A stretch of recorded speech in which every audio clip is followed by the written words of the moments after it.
Hi guys, I hope everybody is doing okay and you're looking after yourselves as best you can. This is my second HCG update video. I was going to do it yesterday on Sunday, but I thought I'd wait until Monday as this is when my next dose is due and I can show you a little bit more about the process. So this is the HCG itself. Ganassi HP it's called, its brand name. It's 2000 IUs in here, and when you first get it, it's completely empty except for some white powder. So it comes in powdered form, and the reason that they give it to you in a powdered form is because it lasts much longer. Lasts a couple of years inside this little pot, whereas once it's mixed it has to remain in the fridge and be used within 30 days. So the service which I am using gives you 30 days at a time. This is a 2000 IU bottle, but you can get them in 5000 as well. So at first you mix the barriostatic water, 2 milliliters, with this powder, and 2 milliliters of barriostatic water mixed with that powder equals what the measurements are on this insulin needle.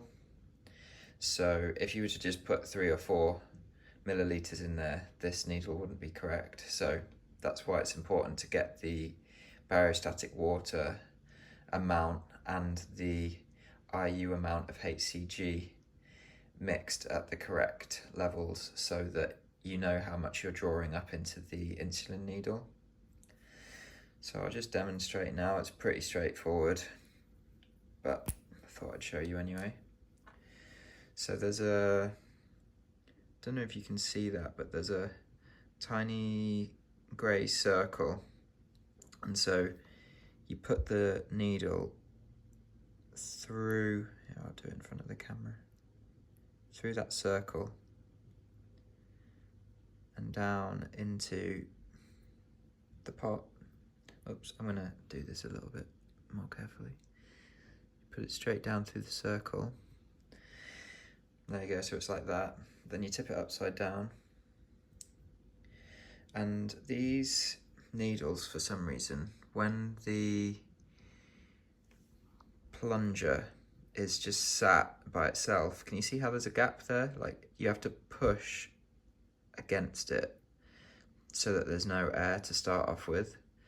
So that's just something to look out for.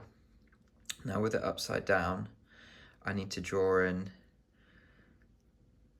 just to 1.25, so between the 10 and the 15, like that. And if I've gone too far, just push it a little bit further back. I always, as well, seem to get the most tiny little bubble at the end, but I've never been able to draw it up without this tiny bubble being there. I'll try again just to show you guys. If I put it back and I push all the way out, and that really is to the end. Turn it upside down, draw it out.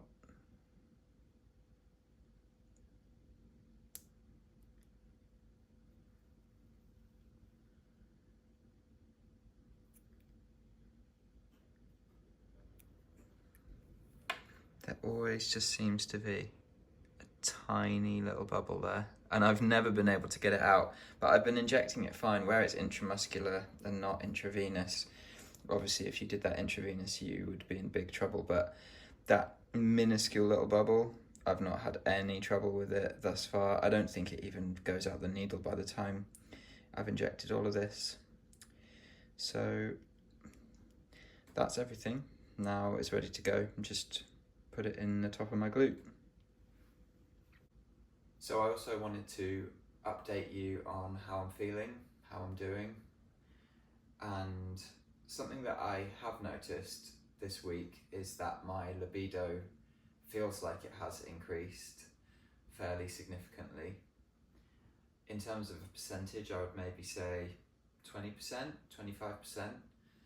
It seems like that's quite early for it to have an effect, but I really do feel like something has changed libido-wise. It might all just be a coincidence at this point, so I'm not putting too much weight on the HCG treatment itself. One thing I would say though is that in terms of my symptoms, although I feel I'm fairly severe in terms of the amount of symptoms that I have and their severity, my sexual function is probably the least impacted. It's something which has recovered over the course of time. I can't attribute that to anything. I haven't ran any special protocols. I haven't tested much out. To be honest, HCG is one of the first things I'm trying in terms of a medical intervention. I have tried other things which have helped for a while and then stopped, which is really common. Maybe in another video I can go through all of the things which I've tried.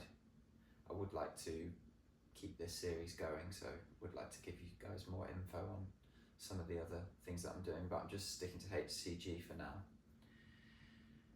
I certainly don't feel worse on HCG. To be honest, none of my other symptoms have been affected. I don't have more energy, I don't have a clearer head. It's still really early days, so I am going to run this protocol for 6 months before I give a full verdict, but I just wanted to give you initial thoughts because I've been thinking it this week. I have a high libido, high sex drive. I wouldn't say that it's impacted my erections or erection quality or anything like that. I would just say that my libido is slightly elevated from what it was previously.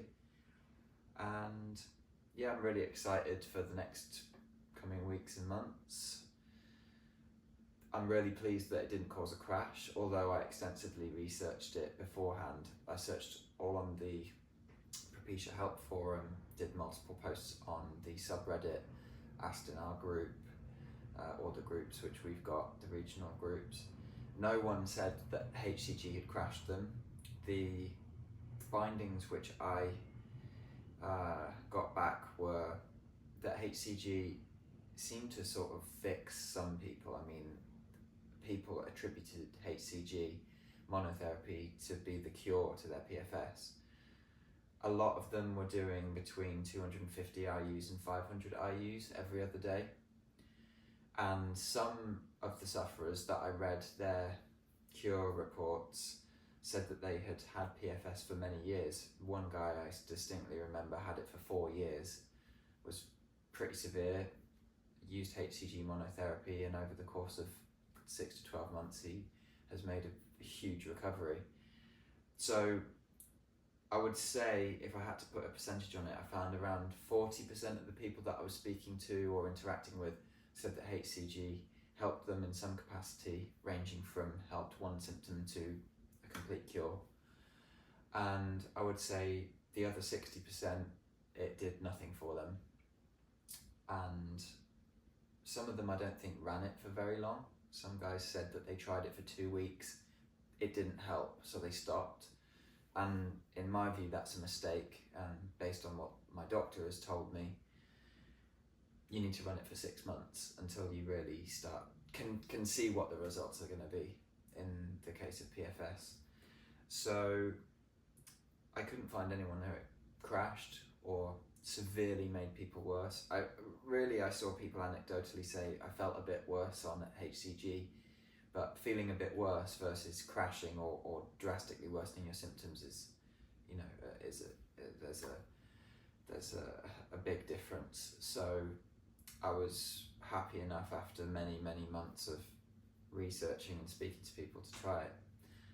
So yeah, I'm going to keep going. I'll give you another update in a week. I hope it's mildly interesting, and yeah, wishing you guys all the best with your various treatments, or just even hanging in there, I think is a really big deal. Just getting through another day, another week, another month. You know, we're all battling something which is extremely difficult to tolerate, so I'm trying to do it with a smile and staying positive and trying to help the community as best I can, and that's it really. See you guys in another week. Thanks very much.